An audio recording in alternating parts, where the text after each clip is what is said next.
नमस्कार, बिहार तक का खास चुनावी बुलेटिन देख रहे हैं आप और मैं हूं प्रेरणा।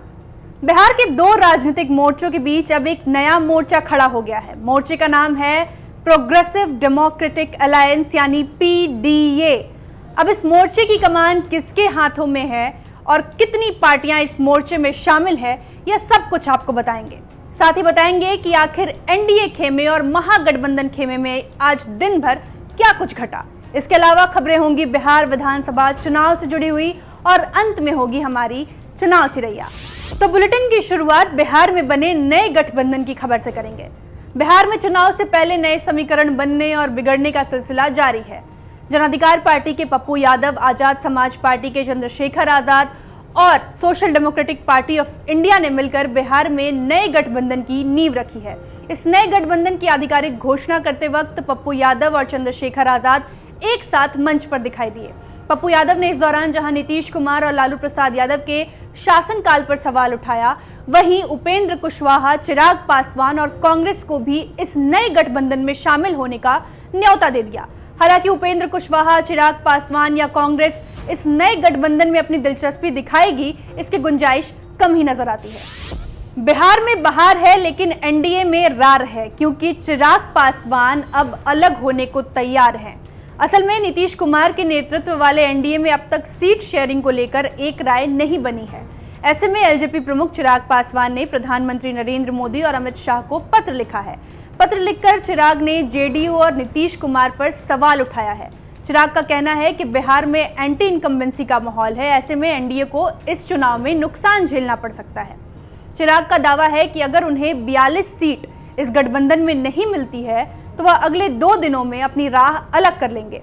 अब चिराग के इस बयान के बाद JDU के प्रधान महासचिव KC त्यागी ने क्या कहा, ये सुनिए। LJP के तो नेता 143 सीटों पर अपने उम्मीदवार खड़े करेंगे ऐसी घोषणाएं कर चुके हैं।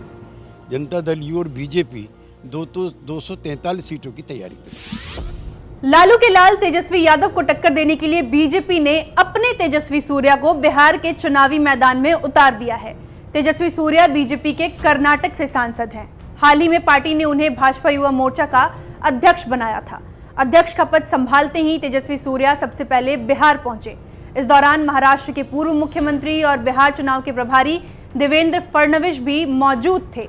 हालांकि सबकी नजरें तेजस्वी सूर्या पर टिकी थी, क्योंकि माना जा रहा है कि BJP ने तेजस्वी यादव को टक्कर देने के लिए अपने तेजस्वी सूर्या पर अपना दांव चला है। अब तेजस्वी सूर्या भी अपनी इस नई जिम्मेदारी को बखूबी निभा रहे हैं। आजकल कुछ पॉलिटिकल पार्टियों के युवराजा ने बेरोजगारी के ऊपर बहुत बात कर रहे हैं।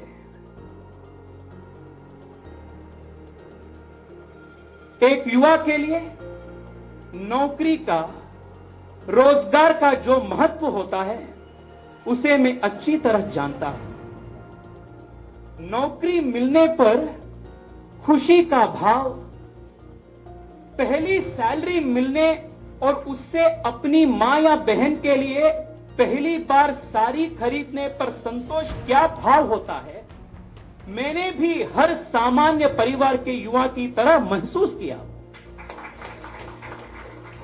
ये भाव, ये सुखी, ये संतोष क्या होता है, ये वंशवादी पार्टियों के राजकुमार क्या जानता है। तेजस्वी सूर्या हिंदू मुस्लिम का ध्रुवीकरण करने में भी माहिर हैं। ऐसे में BJP की पूरी कोशिश होगी कि बिहार चुनाव में भी हिंदुओं का ध्रुवीकरण करे। हालांकि देखना होगा कि बिहार चुनाव में इस बार रोजगार और विकास जैसे मुद्दे हावी रहेंगे या BJP हिंदू मुस्लिम ध्रुवीकरण करके इस चुनाव को जीतने में कामयाब हो जाएगी। महागठबंधन की सभी पार्टियां एक एक करके अपनी राह अलग कर रही हैं। पहले हम पार्टी और अब उपेंद्र कुशवाहा ने ये इशारा कर दिया है कि अब उनकी राह महागठबंधन से अलग हो गई है। ऐसे में सवाल उठता है कि उपेंद्र कुशवाहा क्या किसी तीसरे मोर्चे में शामिल होंगे या NDA में उनकी वापसी होगी। सूत्र बताते हैं कि उपेंद्र कुशवाहा की बातचीत BJP से चल रही है। उपेंद्र कुशवाहा ने BJP की आलाकमान के सामने 15 सीटों पर अपनी दावेदारी पेश की है। अब इन 15 सीटों पर BJP की मुहर लगेगी या नहीं, यह आने वाला वक्त बताएगा। अब बिहार विधानसभा चुनाव से जुड़ी कुछ और जरूरी खबरें। टिकट बंटवारे से पूर्व बिहार में बाहुबली नेताओं की धमक शुरू हो गई है। बाहुबली नेता आनंद मोहन की पत्नी लवली आनंद ने आज ही आरजेडी की सदस्यता ले ली। लवली आनंद ने कहा कि नीतीश कुमार ने उन्हें धोखा दिया है, नीतीश कुमार ने बिहार की जनता को धोखा दिया है। ऐसे में वह आरजेडी में तन मन धन से शामिल हो रही हैं। लवली आनंद वही महिला हैं जिन्होंने लोकसभा के दौरान नीतीश कुमार के लिए प्रचार किया था। लवली आनंद ने कहा कि नीतीश कुमार ने जानबूझकर आनंद मोहन को जेल भिजवाया है। यह धोखेबाज सरकार है और हम मिलकर इस बार तेजस्वी यादव को मुख्यमंत्री बनाएंगे। और ये कहने के लिए अपने लोगों को, आनंद मोहन जी के समर्थकों को, ये सरकार जो अभी वर्तमान सरकार है, नीतीश सरकार, ये ने धोखा देने का काम किया है। आज जितने पुरुषार्थी हैं उनको जेल भेज करके सरकार शासन चला रहे हैं, तो जनता जवाब देगी। सभी लोग, जो लोग हैं हमारे शुभचिंतक, हमारे समर्थक, सब लोग को आज से हम कहें कि राष्ट्रीय जनता दल के वो सदस्य हो गए हैं। और ये सरकार जो धोखेबाज सरकार है, जो सबको छलने का काम किया, जो विश्वासघात करने का काम किया, ऐसे सरकार को ऐन समय में बिहार के इस चुनाव में, बिहार विधानसभा में सबक सिखाने का काम करें और इसको सत्ता से बेदखल करें। हम लोग आए हैं तेजस्वी जी को मुख्यमंत्री बनाने के लिए। लवली आनंद के पति आनंद मोहन गोपालगंज के डीएम रहे कृष्णैया की हत्या के मामले में उम्र कैद की सजा काट रहे हैं। आनंद मोहन ने अपने सियासी सफर की शुरुआत जनता दल से की थी। वह 1990 में विधायक बने थे। इसके बाद 2 बार लोकसभा का चुनाव भी जीते थे। बिहार के पूर्व डीजीपी गुप्तेश्वर पांडे ने रविवार को जेडीयू की सदस्यता ले ली। इसके बाद खबर आने लगी कि जेडीयू के नए नेता गुप्तेश्वर पांडे बक्सर सदर सीट से चुनाव लड़ सकते हैं। हालांकि केंद्रीय मंत्री अश्विनी कुमार चौबे ने इस पर सवाल उठाया है। अश्विनी कुमार चौबे का कहना है कि बक्सर सदर बीजेपी की परंपरागत सीट है। ऐसे में इस सीट पर किसी और पार्टी का उम्मीदवार चुनाव नहीं लड़ सकता। बिहार चुनाव के मद्देनजर चुनाव आयोग की टीम 3 दिवसीय दौरे पर बिहार पहुंचने वाली है। मंगलवार को बिहार पहुंचकर चुनाव आयोग की टीम कई नोडल पदाधिकारियों के साथ बैठक करेगी। वहीं बुधवार को बिहार के सभी राजनीतिक दलों के साथ बैठक होगी।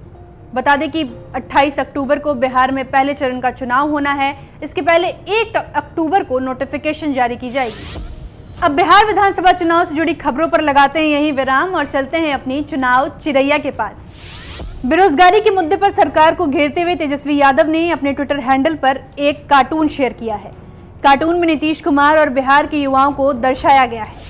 कार्टून में बिहार का युवा नौकरी दो चिल्ला रहा है। वहीं जवाब में नीतीश कुमार कह रहे हैं, चुप करो, अगर नौकरी मांगना है तो यहाँ से दफा हो जाओ।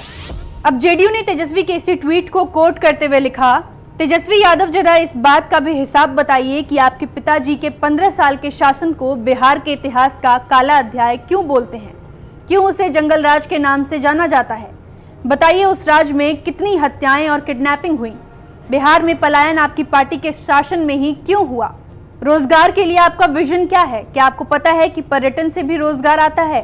पर्यटक बंदूक की नोक पर नहीं लाए जाते। बेहतर सड़कें, कानून का राज, पर्यटन स्थलों की बेहतर देखभाल और बिजली की व्यवस्था करनी पड़ती है। खैर, लालटेन जलाने वालों से बिजली की बात नहीं करें तो अच्छा है। तो आज के बुलेटिन में बस इतना ही। मिलते हैं कल दिन भर की चुनावी खबरों के साथ। शुक्रिया।